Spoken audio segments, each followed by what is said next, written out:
Huna-hunao nato ang mga pultahan sa templo. Makikita mo, natutunan na natin na yon ay ibang direksyon na ito. Ito ang silangan, ito ang hilaga, ito ang timog. Naatay tulo ka mga pultahan dinhi paingon sa gawas nga hawan. Gikan sa sulod nga hawan, makita nato ang agiyanan pasulod sa santuary. Ezekiel, Kapitulo 40, versikulo 1 hangtod 27. Miadto siya sa gang-aan paingon sa sidlakan, misaka sa mga ang-ang o gisukod ang agyanan. Kabaras ang gilabdon sa matag pultahan. Ang lawas sa gwardya, kabaras ang gilapson o gilapdon. May 5 kasiko taliwala sa mga lawa ug sa agyanan. Sa beranda sa pultahan paingon sa sulod, may kabaras.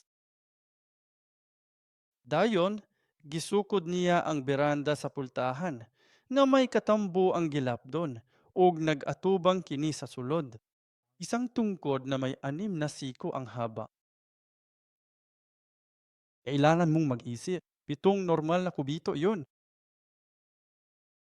Disukod niya ang beranda sa ganghaan, 8 kasiko, ug ang mga haligi niini, 2 kasiko. Ang beranda sa ganghaan nagatubang sa sulod. Ang mga lawak sa gwardya sa ganghaan sa sidlakan, adunay 3 kalawak sa matag kilid, parehas ang sukod sa tulo. Ang mga haligi sa gilid ay may parehong sukat din sa bawat panig. Ilan sa inyo ang nalilito? Naabay pasabot kung ipadayon na ako ang pagbasa? Kaya iyan ang deskripsyon. Narito na. Ito ay isang gate. Isang halimbawa lang ang kinukuha ko. Pintuan o panlabas na patio. Ang buong bagay na ito ay tinatawag na gate. Hindi lang dito. Ang gate ay may iba't ibang bahagi. Dito mismo ang bungad ng gate.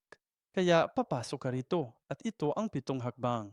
Sige, 1, 2, 3, 4, 5, 6, 7 hakbang.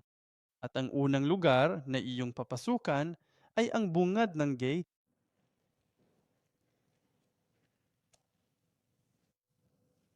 At pagkatapos, upat nakikita mo, mga kompartamento na ito. Gitawag kini og mga silid sa bantay. Sa tunga sa mga lawak sa gwardiya, adunay 5 kasiko, ug kining lawak bantayan ang gilapdon nini katangbo nga 6 kasiko. Dayon pagsulod nimo na ay mga lawak bantayan sa matag kilid ug na ay mga bintana sa maong mga lawak. Pag-usapan natin yan mamaya. At pagkatapos ay may pintuang daan sa tabi sa beranda ng pintuang daan na nakaharap sa loob. Kaya ito ang pasilyo ng gate, pasensya na, pintuan ng gate malapit sa beranda na nakaharap papasok. Kaya ito ang beranda ng gate. Ito ang beranda ng gate. Kaya mayroon kang hagdan, mayroon kang bungad ng gate, at mayroon kang mga silid ng bantay. Okay? Ang mga pader sa pagitan ng mga silid ng bantay at pagkatapos ay daan ka sa mga silid ng bantay, makikita mo ang bungad ng tarangkahan. Sa tabing ang beranda ng tarangkahan na nakaharap sa loob. At saka, nauron ang beranda ng gate. At saka ito ang mga haligi sa gilid. At ang beranda ng pintuang daan ay nakaharap sa loob. Sige, maugyod na ang hitsura sa maong gate.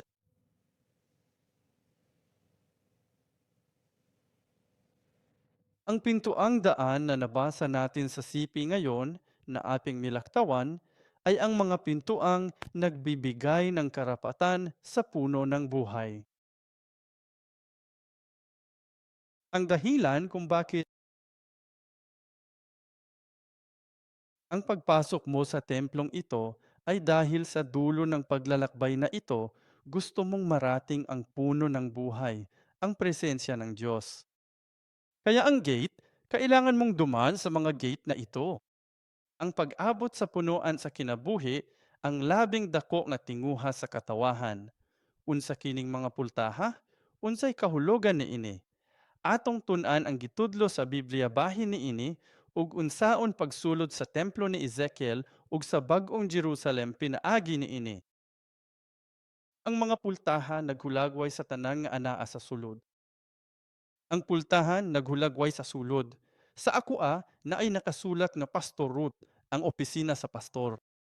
Hindi ibig sabihin na ang pintong iyon ay opisina ng pastor. Ano ang nasa loob? Ang pinto naghulagway sa sulod. Awit 87, versikulo 2, gihigugma sa Ginoo ang mga gang-ahan sa Siyon. Kolektor ba o pinto ang Diyos? Gustong-gusto niya ang mga G?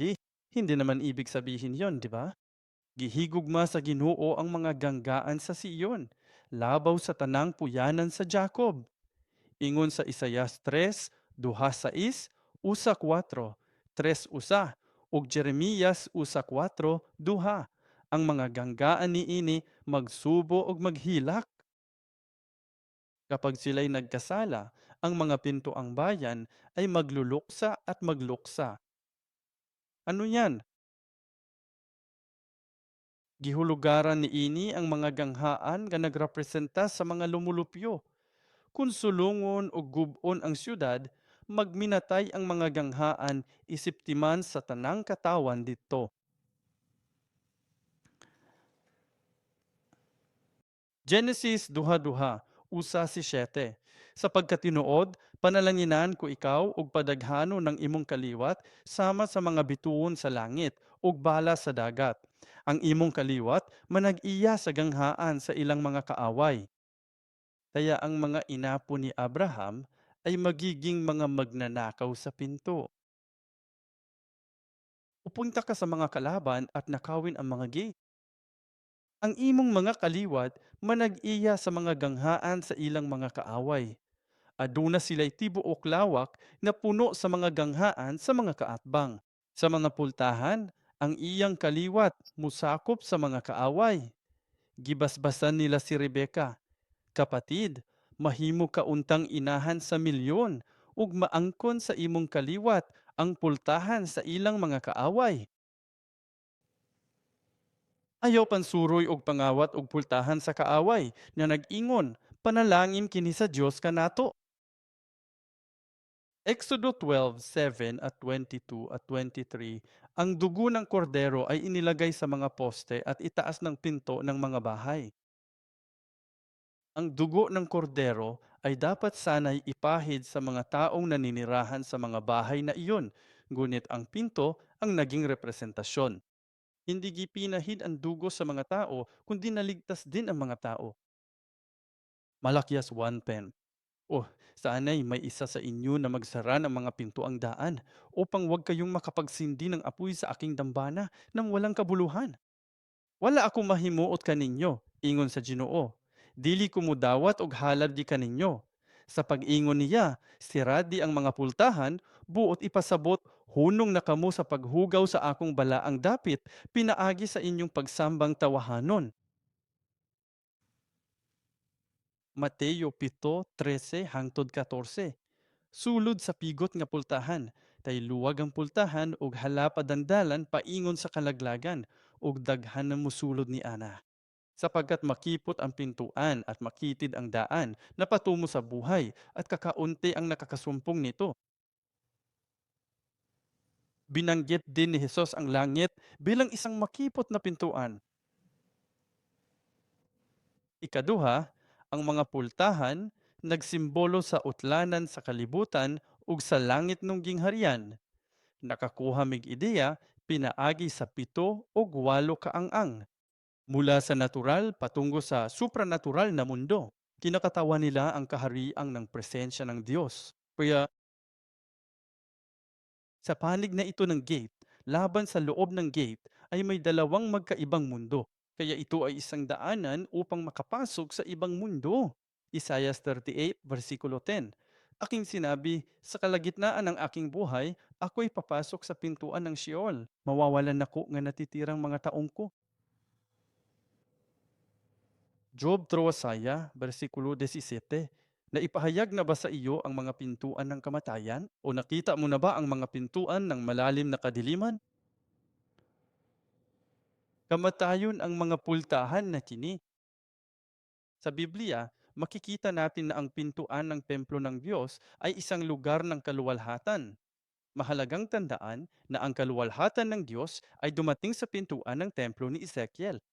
Ang kaluwalhatan ng Diyos ay umalis mula sa pintuan at bumalik. Pagsulod sa pultahan sa templo ni Ezekiel. Ang himaya sa Diyos sa Israel, sumala sa Ezekiel 9, versikulo 3, misaka gikan sa kerubin, paingon sa pultahan sa templo. Ug gitawag niya ang tawo nga nagsulob og lino. Nanaay siyang may hawak ng lalagay ng sulat. Ezekiel 10:18, ang himaya sa Diyos migula sa templong nadto sa mga kerubin. Ikatulo, ang makasaysayanong bilis sa mga pultahan na nagrepresenta sa katungod sa punuan sa kinabuhi. Si Heso Kristo ang pultahan sa langit. Juan 1, versikulo 14. Ang pulong na himong tawo, mipuyo uban kanato. Nakita namo ang iyang himaya, himaya sa bugtong anak sa amahan, puno sa grasya o kamatuoran. Andaan mo, tinanong kita, alam mo ba kung naasaan ang langit? Hindi namin alam. Ngunit kung mahahanap mo ang pintuan, ang pasilyo na patungo sa langit, matatagpuan natin ang langit. Nabasa o napanood mo na ba ang pelikulang The Lion, Witch and the Wardrobe ni Lewis? Isa iyan sa mga paborito ko. Ang aparador na iyon, ang gay. Kailangan ko mag-post dito. Ang paaralan ko, ang undergraduate ko, ay may ganyang kasuutan. Maudan Jenipom, ang aparador ni Loomis. Nasubukan ko na bang pumasok? Napakaliit nito. Anyway, tapos na ako sa pag-post ko. Niana nga nobela, sa aparador nga gipakita sa gawas, mura ra lang kini kakaraan nga aparador na walay kapuslanan o bili. Pero kapag nakapasok ka na, bumukas ang bagong mundo, di ba? Gayon din, si Jesus ay naparito sa atin at naging pintuan para sa atin papasok sa kanyang kaharian. Isa iyon sa mga dahilan kung bakit siya bumaba. Dahil kung wala siya, hindi natin kailanman mahahanap ang pasukan sa kaharian ng langit, hindi ba? Busa, ang himaya sa Diyos miabot sa pultahan sa templo ni Ezekiel. Apan dinhi si Jesus ang himaya sa Diyos, miabot og mipuyok kanya. Ang pulong na himong tawo, busa, ang lawas ni Jesus nagtuman sa papel sa pultahan. Kay siya ang dalan, katuwatuuran o kinabuhi. Walay makaadto sa amahan gawas pinaagi niya. Siya ang pultahan. Juan usa, wala, siyete. Miingon si Jesus, sapagkat tinuod, ako ang pultahan sa mga karnero. Pinaagi kanako, kitang kanan, adunay agyanan paingon sa amahan, diha sa Espiritu. Epeso 3, usa duha, pinaagi kaniya kita adunay kay sug og pagsalig, sa pagsulod kaniya, pinaagi sa pagtuo. Mga gawa 4.12 at walang kaligtasan sa kanino mang iba sapagkat walang ibang pangalan sa silong ng langit na ibinigay sa mga tao na siyang sukat nating ikaligtas. Amen. Si Jesus lamang ang taning pintuan papasok sa kaharian ng langit. Ang simbahan na biniling Diyos gamit ang dugo ni Jesus ang siyang pintuan at bungad ng langit. Kailangan nating maunawaan ang ugnayang ito sa pagitan ni Jesus at ng simbahan. Si Jesus ay naging modelo para sa simbahan, tulad ng panukat na pamalo para sa simbahan upang maging katulad niya. At kaya si Jesus ang pintuan at bungad ng langit para sa atin. At ngayon, kailangan natin sundan ang mga yapak ni Jesus. At ngayon, pagkatapos umakyat si Jesus sa langit, binigyan niya tayong atas na gawin ang gawaing iyon. Kaya naman, ang simbahan ay kailangan maging pintuan o bungad ng langit. Nag-ampo ko nga ang inyong mga simbahan, ang atong mga simbahan, mahimong dalan sa gingharian sa langit para sa daghan mga tawo. Nagtuo ko nga nagpaabot ang Dios og mas daghan pa nga moabot. Busa, buhaton nato ang atong tahas. Tuahan nato nga ang atong simbahan ang pultahan sa langit. Genesis 28, talata 12. Ang hagdan na nakita ni Jacob na nagdurugtong sa langit at lupa. Ang hagdan na iyon ay halos gumaganap bilang isang pintuang daan, tama ba? Pagmata ni Jacob gikan sa pagkatulog, miingon siya, "Aniya gayud ang Ginoo nining dapit og wala ko mahibalo." Nahadlok siya og miingon, "Pagkatingahalan nining dapit, balay kini sa Dios." Ito ang pintuan ng langit. Umataka si Jacob mula sa kanyang ama at sa kanyang kapatid na si Esau, tama ba? At sa Luz, isang lugar na tinatawag na Luz, siya ay napagod at naglagay siya ng isang bato bilang unan. At siya ay nananginip o pangitain ng langit at siya ay konektado sa pamamagitan ng hagdan.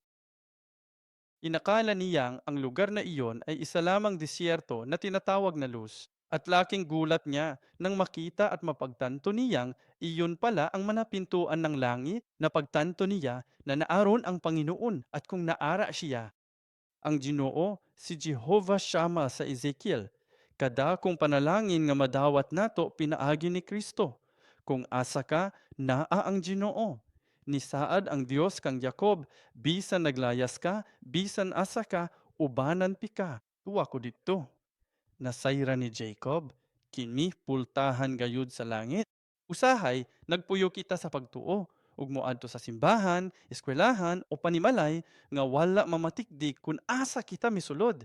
Hinaot maamguhan nato nga kini ang balay sa Dios, ang pultahan sa langit. Hinaot masabtan nato nga kining eskwelahan, gang-aan sa langit. Pag-uli, pag-ampo, Ginoo, himua kining balaya nga gang-aan sa langit aron makasunod ko aron makikita kanimo. Og diin ang atong simbahan mahimong pultahan sa langit aron ang mga tawo makasulod og tinuod nga makahimat sa Dios. Gaano ba kaganda ang lugar na ito? Pwede ba nato isulti og dungan? Pagkanindot sa lugar. Gikanta nato to gahapon sa tumoy. Ang ganda naman ng lugar no. Pagmata ni Jacob, gikuha niya ang iyang giunlan nga bato ug gipatindog kini isip haligi og misimba sa Dios. Gitawag niya ang dapit nga Bethel na nagpasabot og balay sa Dios. Giingon sa Genesis 2:8-2. Kining batuha nga akong gipatindog mahimong balay sa Dios. Og sa tanan nimong ihatag kanako, ihatag ko gayud kanimo ang ikapulo. Ito ang naging duyan o lugar ng kapanganakan ng pagsamba o simbahan na yon. Hinaot duna kita'y kinasingkasing nga pagtapat, sama ni Jacob, pinaagi sa pagtagbo sa mga pultahan sa langit. Gipatinawa ni Jesus kang Natanael ang pagsaka kanaog sa mga anghel sa hagdan nga naghulagway sa pag-abot sa anak sa tawo sa unod. Kini anaa sa Juan 1, versikulo 51. At sinabi niya sa kanya, "Katotohanan, katotohanang sinasabi ko sa iyo, makikita mong bukas ang langit at ang mga anghel ng Diyos na manhikmanaog sa anak ng tao sa halit na sa hagdan." Nakita ni Jacob ang hagdan, ang mga anghel na pataas at pababa. Muling ipinaliwanag ni Jesus ang parehong bagay. Alam mo ng lahat ng mga panahong iyon ang tanyang pinag-usapan. Ang pangitain ni Jacob tungkol sa pagbukas ng langit at mga anghel na umaakyat at bumababa at pinalitan niya ang hagdan ng anak ng tao. Siya ang espiritual na hagdan. Siya ang koneksyon. Siya ang pultahan sa langit alang kanato. Si Jesus ang pultahan sa langit na gipadayag ni Jacob. Kung asa kita o ba ni Jesus, mao ka na ang pultahan sa langit. Kung asa nagpuyo ang himaya sa Dios, pinaagi sa pulong, ana ang tinuod na agiyanan paingon sa langit. Kung tayo ang magiging pintuang ng langit, ang atong gawain ay hayaan ang pinakamaraming tao na dumaan sa atin patungo sa kaharian ng langit. Salmo 2:4-7-9. Iisa ang inyong mga ulo, karaan nga mga pultahan. Literal ba kini nga mga pultahan? Dili, ang iyang katawahan ang gipasabot ni ini. Aron makasulod ang hari sa himaya. Kinsa ang hari sa himaya? Ang Ginoong kusgan o gamhanan, ang Ginoong gamhanan sa gubat. Iisa inyong mga ulo, mga gang-aan, o kamo karaang mga pultahan, aron ang hari sa himaya makasulod. Amen. Ang mga pintuan at waat ay mga mensahero rin ng langit. Juan Napulo, versikulo 3. Ablihan siya sa magbalantay sa pultahan, ug maminaw ang mga karnero sa iyang tingog. Gitawag ang karnero sa ngangal o gipagawas. Unsay buhat sa bantay, giablihan ang pultahan sa Ginoo. Naway, maging mabubuting bantay pinto tayo para magsara kapag may masamang pumasok, upang magbukas upang tanggapin ang bayan ng Diyos. Pinadayag duha-duha. Usa sa ako si Jesus nagpadalag anghel pagpamatuod ni ini sa iglesia. Ako ang ugat at ang inapo ni David, ang maningning na tala sa umaga. Gisaway ni Jesus ang mga eskriba o pariseyo kay dili sila maayong magbalantay. Mateo 23 versikulo 13 hangtod 15 sa aba sa mga pariseyo. Mateo 2:3, usa 3 usa 5. Tulo ka rason sa alaot sa eskriba at pariseyo. Una, gunit nila ang langit, pero gisirada nila kini. At ito talaga ang buod ng siping iyan. Hindi sila pumasok mismo rito, kahit na sa pamamagitan lamang nito, kahit na nasa harap niya sila mismo. Kaya sinasabi ni Jesus, sa aba ng mga pariseyo, dahil kayo mismo ang hindi pumasok, at saka ikaw ang dahilan kung bakit may ibang tao hindi rin naman papasok. Hindi nila pinayagan makapasok ang mga pumapasok. Hindi ba't ginagawa natin ang parehong pagkakamali ngayon bilang mga bantay pinto, bilang mga pastor, bilang mga pinuno ng simbahan? Kailangan nating maging maina. Ang simbahan at tayo na nakatanggap ng dakilang utos ni Jesus ang siyang pintuan. At lahat ng miyembro ng simbahan ay mga bantay pinto. Sapagkat kung ipinangangaral ko ang ebanghelyo, wala akong dapat ipagmalaki, sapagkat ako'y napilitan. Sa aba ko kung hindi ko ipangaral ang ebanghelyon, mga taga Roma 15, talata 16, upang maging ministro ni Kristo Jesus sa mga hentel na naglinglingkod bilang pari ng mabuting balita ng Diyos, upang ang aking handog sa mga hentel ay maging katanggap-tanggap na pinapaging banal ng Espiritu Santo. Iyan ang panalangin at pag-amin ni Apostol Pablo. Konklusyon, ang mga pintuan ng templo at ang bagong Jerusalem ang daan patungo sa puno ng buhay. Nagtanim ang Panginoon ng isang halamanan sa silangan at doon niya inilagay ang taong kaniyang hinubog. Sa Genesis 2:8, usa 5, gikuha sa Ginoong Dios ang lalaki o gibutang sa tanaman sa Eden aron atimanon kini. Di pahawa sila dan sa tanaman ug ang dalan sa kahoy sa kinabuhi gibantayan sa mga kerubin ug nagdilaab na espada. Si Adan ang magbalantay apan napakya siya.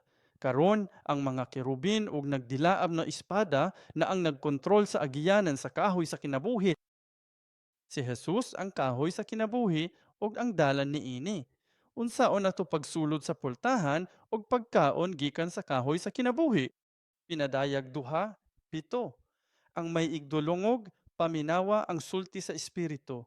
Paminawa ang pulong pinaagi sa espiritu. Ug ang maong espiritu nagmantala sa pulong sa Dios gikan sa Biblia. Sa mudaog, pakanon ko sa bunga sa kahoy sa kinabuhi sa paraiso sa Dios. Pinadayag, duha, duha. Usa ko 4, bulahan ang naglaba sa ilang bisti. Aron may katungod sila sa kahoy sa kinabuhi ug makasulod sa gang-ahan sa siyudad. Busa, ang paglaba sa atong mga sinina naghulagway gayud sa atong mga lihok ud buhat. Sa pinadayag usa 9, gihisgutan ang lino nga mao ang matarong nga buhat sa mga balaan. Ang paghugas sa atong bisti mao ang paghinulsol. Kinahanglang usbon ang atong binuhatan aron makabaton og katungod sa kahoy sa kinabuhi ug makasulod sa mga pultahan sa siyudad. Mga butang nga wala sa templo ni Ezekiel. Mga bagay na hindi matatagpuan sa templo ni Ezekiel. Kailangan natong maintindihan iyan. Ang templo ni Ezekiel kaapananaon gikan sa Dios alang sa mga Israelita sa iyang langit nung templo nga naghulagway sa bag-ong Jerusalem. Ngayon, kung ang templo ni Salomon ay yaong ginawa sa lupa ayon sa huwarang ibinigay ng Diyos kina Moises at David, ang templo naman ni Ezekiel ay yaong mula sa langit. Sa alin nanahanan ang Diyos? Pareho, di ba? Dalawang magkaibang Diyos ba o iisang Diyos? Kaya alin ang mas gustong tirahan ng Diyos? Ang Diyos ay nanahan sa parihong templo. Gipakita ni Jesus ang duha ka bahin sa templo sa Dios, ang langitnon ug yutan-on. Si Jesus duha sab ka bahin, siya ang tinuod na templo. Taglay niya ang banal na aspeto at ang tao. Siya ay 100% Diyos, 100% tao. At mayroon din tayong dalawang magkaibang aspeto, espiritu at laman, espiritu at katawan. Busa, unsa ang mga mailhan nga kalainan sa templo ni Ezekiel kung ikumpara sa templo ni Solomon. Una, ang palanggana para sa paghugas, ang hugasan. Sa Exodo, tatalakayin natin ito sa pag-aaral ng tabernakulo. Kaya lalaktawan ko na ang paliwanag kung para saan ito. Sinasabi sa atin ng Biblia na ang layunin ng sangkatauhan ay ang makipagkita sa Diyos. Tama ba? At ang Biblia ang kasangkapan kung saan maari natin siyang makilala at makilala. Makikipagkita tayo sa kanya sa kabanan ng Pipan, sa kabanal-banalang dako. Gikan sa pultahan, gitubos kita sa altar sa halad sinunog, ug nadawat ang balaang espiritu sa dako nga planggana. Ang tulo ka bahin sa tabernakulo mao ang sawang, ang ministeryo ni Jesus ang pagbayad sala ug kapasaylon. Ang balaang dapit mao ang ministeryo sa balaang espiritu, ang pagkilala ug relasyon sa Dios. Ang labing balaang dapit mao ang ministeryo sa Dios nga Amahan, diin nato makit-an ang himaya sa Dios ug madawat ang kinabuhing dayon. Sinabi sa atin sa Roma, Kabanata 8, na ang Espiritu ng Ama ang siyang buhay kay Jesus mula sa mga patay. Kaya ang mga pari lamang ang mahimong manghunaw sa palanggana. Ang mga pari lamang usab ang makasulod sa balaang dapit. Ang musulod sa dapit sa buhat sa balaang espiritu, kinahanglang mudawat kanya pinaagi sa palanggana. Sige kog sulti ani, di na nato basahon. Sa Juan 7, versikulo 37 hangtod 39, miingon si Jesus, kung giuhaw ka, ari nako, ang tubig mo agos, dili nato malabyan ang kalabisan at ang paglago ng kasalanan nang walang tulong ng banal na espiritu. Alam mo, baka magsisi tayo. Apan kun wala ang Espiritu Santo, mubalik ta sa atong mga sala. Mao na kinahanglan nato ang Espiritu Santo. Awit 5 usa, bersikulo usa-usa, nahibalo si David nga naghinulsol, na ang sala maputol lamang pinaagi sa Espiritu Santo. Kaya nga hiniling niya sa Diyos na huwag kunin sa kanya ang Espiritu Santo. 1:3. Tres, kinahanglan matawo pag-usab ni Jesus sa tubig ug Espiritu. Kaya pag-usapan natin kung bakit wala ito roon. Pero nagbigay na ako ng hint sa iyo, di ba? Sa halip na ang palanggana ng tubig na luma na o kailangang lagyan muli at palitan, ang walang hanggang ilog ng buhay ang dumadaloy kapalit nito. Mesa para sa tinapay, kandilero at pagsusunog ng insenso, ang altar para sa insenso. Wala silang lahat doon sa banal na lugar. Mesa para sa tinapay. Sige, sa tingin ko, lalaktawan ko na lang para sa oras. Mayon ka ng mga tala mo. Tapos, wala ron ang kurtina. Okay, ang kurtina ay nangangahulugang belo. Tama ba? Patungo sa pinakabanal na lugar. Okay, alam nato na noong namatay si Jesus, napunit ang tabing. Tama ba? Kaya nga. At pagkatapos, pumasok ka para sa layuning salubungin ang kaban ng tipan at wala ito roon. Wala roon ang kaban ng tipan. Nasa kabanal-banalang lugar iyon. Maisip mo ba na ang pinakamahalagang bagay sa templo ng lumang tipan ay wala roon lahat? Pumasok ka sa loob at parang, nasaan na ang lahat? Sa langit, pangutana, asa ang views? Dugay kaayo ko. Lisod ang kinabuhi aron maabot ang gingharian sa langit. Umasok ako sa pinto. Nasaan ang Diyos? Wala roon ang dalawang tapyas na bato. Ang mana, ang tungkod ni Aaron. Kaya, konklusyon, hindi mo ba ito gustong-gusto? Nasa konklusyon na tayo. Ang mga nawawalang kagamitan sa templo ni Ezekiel ay tila yaong mga pangunahing mahalaga sa templo ni Solomon. Sa templo ni Ezekiel, may desisyon ang Diyos nga di sila importante. Kaya, paalam, nanong wala kini sa templo ni Ezekiel. Ang pagkawala ni ini nagpasabot nga kining templuha mahuman-human sa pagtubos ni Hesus. Sa daang tugon sa tabernakulo ug templo ni Solomon, ang mga butang miini nagpunting ug naghuglaway kang Hesus ug sa iyang buhaton. Ang templo ni Ezekiel wala gihatag na sumbanan aron tukuron sa tawo dinhi sa yuta. Kini kahulagway aron ang katawhan sa Dios makabaton og paglaom ug pagsabot sa gingharian sa langit. Natatandaan mo? Ang palanggana ang tubig, ang kandilero, ang tinapay, ang insenso. Naghulagway kini sa gibuhat ni Jesus. Sa Juan 6, matud ni Jesus, ako ang tinapay sa kinabuhi. Sa Juan 7 ngadto sa 9, siya ang kahayag sa kalibutan. Ingon man sa Juan 1. Human sa Juan kapitulo 17, giampo ni Jesus ang pag-ampo sa pari. Ug sa pagkamatay ni Jesus sa cross, nagisi ang tabel og naabli kini. Sa madaling salita, tinupad ni Jesus ang lahat ng ito.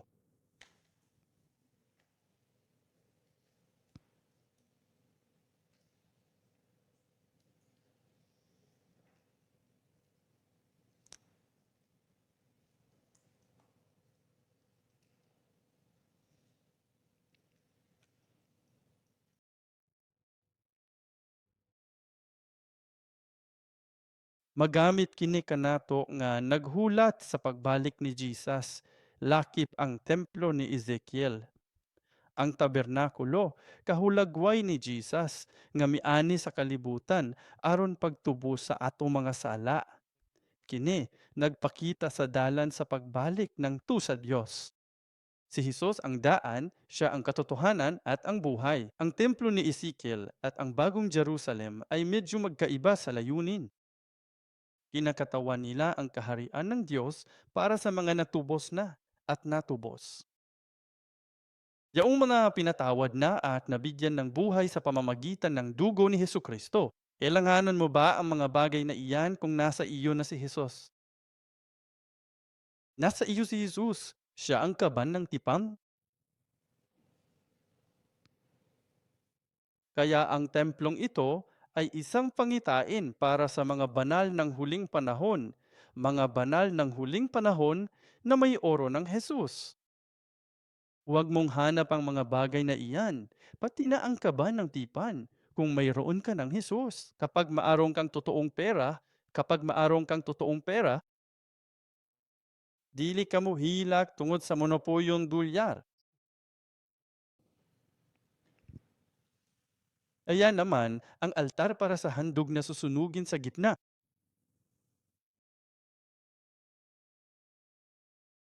Timan sa templong nagbarog sa krus ug kabanhaw ni Jesus. Kahibalo ka, dili nimo makuha ang krus ang sentro ug maora nay imong gikinahanglan. Gihatag kini sa mga tawo nga anak kang Jesus ug pinaagi kanya kita makadawat sa kahayag. Kini pinaagi gayod kang Jesus. Gipakaon kita sa espiritual ug pinaagi kanya ug sa krus mailhan nato ang atong Ginoo. Kay para man kini sa mga pinubos diha sa sabakan sa amahan, ang pagbalaan sa Espiritu Santo, paglago sa kahibalo sa Dios ug sa iyang pulong, ug pagpangamuyo pinaagi sa mga pag-ampo dili na kinahanglan. Nahibalo ka ba ngano? Sa batas ng lumang tipan, mayong atay mga butang nga dili nimo mahimo sa adlaw sa Sabado. Unsay dili mabuhat sa adlaw sa Sabat? Dili pwede mo trabaho. Pangalawa, hindi ka maaring magpaninas ng apoy. Dili ka pwedeng magdagkot og kalayo. Kabalo ba ka unsay pasabot niana? Hindi ka maaaring magtrabaho. Ano ang trabaho ayon kay Jesus?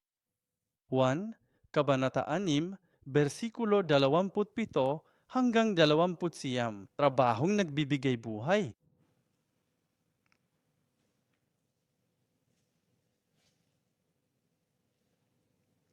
Ayaw kamo paghago sa pagkaong mahanaw, kundi sa pagkaong para sa kinabuhing dayon, gikan sa anak sa tawo. Ang tanan gayod nga mga butang dinhi.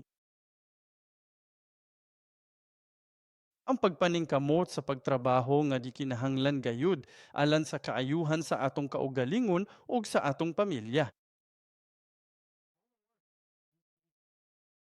Tumong mailhan siya ug mutuo kaniya. Matud ni Jesus, wala nay pulos ang Sabado. Ingon ang Dios, ayaw pagtrabaho ni ana. Unsa buot ipasabot ni ana? Adlaw sa ikpapahulay, matud sa ikaduhang Pedro 2, bersikulo 8, ang kaadlaw sama sa kalibo katuig. Ang mga adlaw sa paglalang, una, ikaduha, ikatulong adlaw. Ayokong makita bilang isang dispensasyonalista. Pero alam mo, kinakatawan nito ang 6 na araw ng paglikha, ang buong kasaysayan ng pagtugos, at sa huli, darating ang Sabat. Gipaabot nato ang walay katapusang igpapahulay.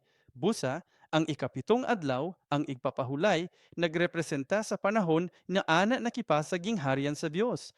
Og dito, kung nagtrabaho pa ka para sa imong kaluwasan, dili ka na husto. Kinahanglan mahuman ang trabaho niya na nga panahon. Sa igpapahulay, ayaw pagtrabaho. Kung magtrabaho ka, mamatay ka. Kung kinahanglan pa nimo magtrabaho, nagpasabot og kamatayon. Wala pa'y mahuman ang imong kaluwasan. Sumala sa Pilipos 2. Kung ang iyong kaligtasan ay hindi pa nagawa, ikaw ay nasa problema. Huwag mong patayin ang apoy na nagliliyab dahil sa mundong iyon, sa walang hanggang sabat, siya ang liwanag. Hindi mo kailangan ng tao, pagsisikap at mga paraan ng tao sa pagpapaningas ng apoy.